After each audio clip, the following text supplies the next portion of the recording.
Anybody, by the way, but they confirmed that every bomb hit its mark perfectly, and they would have to start all over again at a different location. This one was, the word I used was the correct word: obliteration.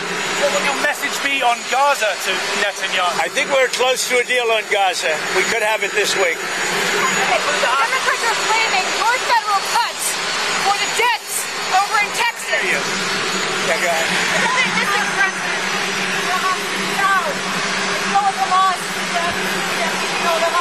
Yeah, I think there's a good chance we have a deal with Hamas during the coming week, pertaining to quite a few of the hostages. Yeah. You know, we've gotten a lot of the hostages out, but pertaining to the remaining hostages, quite a few of them will be coming out. We think we'll have that done this week. Mr. President, do the tariff rates change at all on July 9th, or do they change on August 1st? What are you talking about? Tariff rates, do they change on July 9th or August 1st? No, they're going to be tariffs. The tariffs are going to be the tariffs. I think we'll have most countries done by July 9th, yeah. Either a letter or a deal. But they go into effect on August 1st. The tariffs go into effect August 1st, but the president is setting the rates and the deals right now. Okay? Are you investigating whether some of the cuts to the federal government left key vacancies at the National Weather Service or in the emergency coordination? No, they did not. They did. I'll tell you, if you look at that what a situation that all is, and that was really the Biden setup. That was not our setup, but I wouldn't blame Biden for it either. I would just say this is a 100-year catastrophe, and it's just so horrible to watch. Are you planning to visit Texas, Mr. President? Probably on Friday. We wanted to leave a little time. I would have done it today, but we'd just be in their way.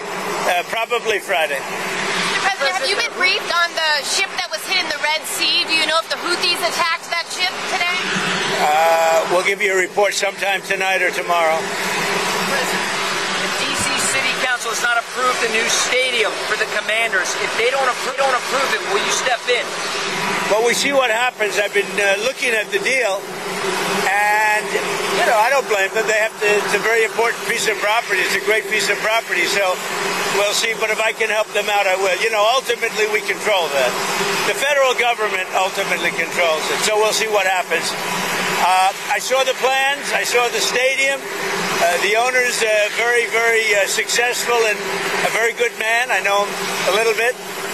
And it would be a great place for the NFL to be there, I can tell you that. So if they want to negotiate a little tough, that's okay with me. Would you see the Commanders change the name back to Redskins? Well, you want me to make a controversial statement? I would. I wouldn't have changed the name. But that's there. It just doesn't have the same... It doesn't have the same ring to me. But, winning can make everything sound good.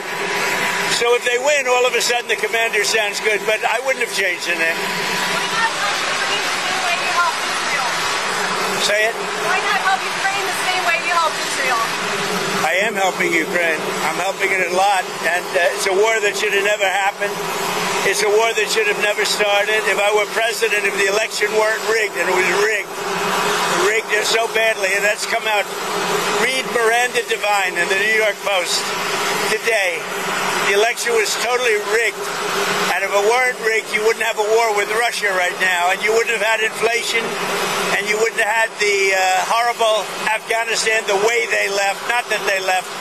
We would have been out before them, but the way they left. I think the most embarrassing day in the history of our country. You wouldn't have had the October horror show with Israel and Hamas. You wouldn't have had any of it. You wouldn't have had the recent showdown with Iran. You wouldn't have had any of it. And you wouldn't have had inflation. So you said you had a strategic call with Zelensky the other day. What strategy did you I thought it was a good call. He's being hit very hard, as I said he would. He's being hit very hard, and I was very disappointed with my call with President Putin. I was very disappointed. Mr. President, in light of the floods, do you think that the federal government needs to hire back any of the meteorologists who were fired in the last few months?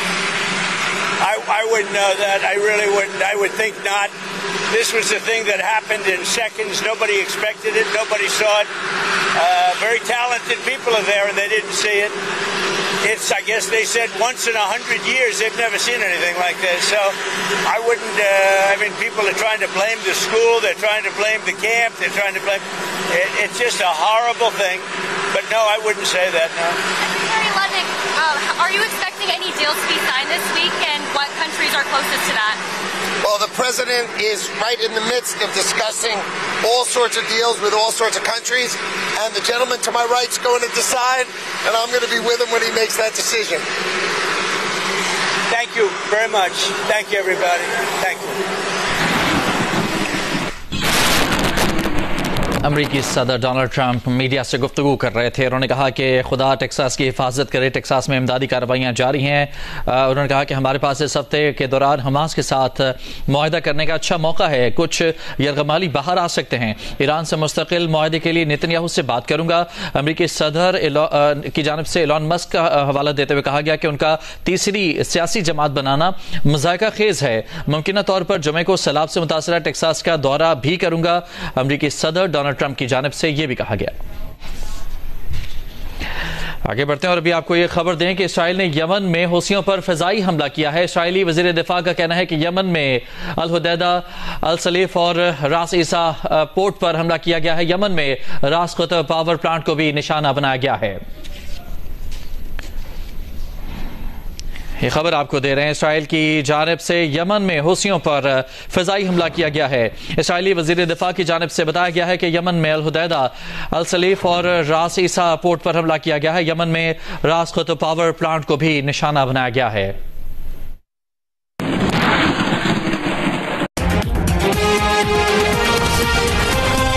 कहते हैं फिर आए super monsoon के जरिए, लेकिन जो भी अब हो रहा है वो हर साल का पैटर्न, कभी नीचे कभी ऊपर, लेकिन आहिस्ता आहिस्ता वो बढ़ता चला जाएगा। साफी साहब, ये बात हमें समझने की है। अब कोई नेचुरल डिजास्टर नहीं होता, ये नेचुरल नहीं है, ये अननेचुरल है, ये मैन मेड है। और आप अपने आप को देखिए, गरमाइश जो है ना, तहफ़्फ़ुज़ के लिए क्या करें, गरमाइश जो है हर चीज को इम्पैक्ट करती है। आपके तूफान बढ़ेंगे, आपके मानसून बढ़ेंगे, उसका मैं एक्सप्लेन कर सकती हूँ किसी वक्त और क्यों, लेकिन ये सब गरमाइश से लिंक्ड है। मानसून पैटर्न सब बदलते हैं, एक्सट्रीम वेदर हो जाता है जब गरमाइश ज्यादा होती है। It's a planet out of control.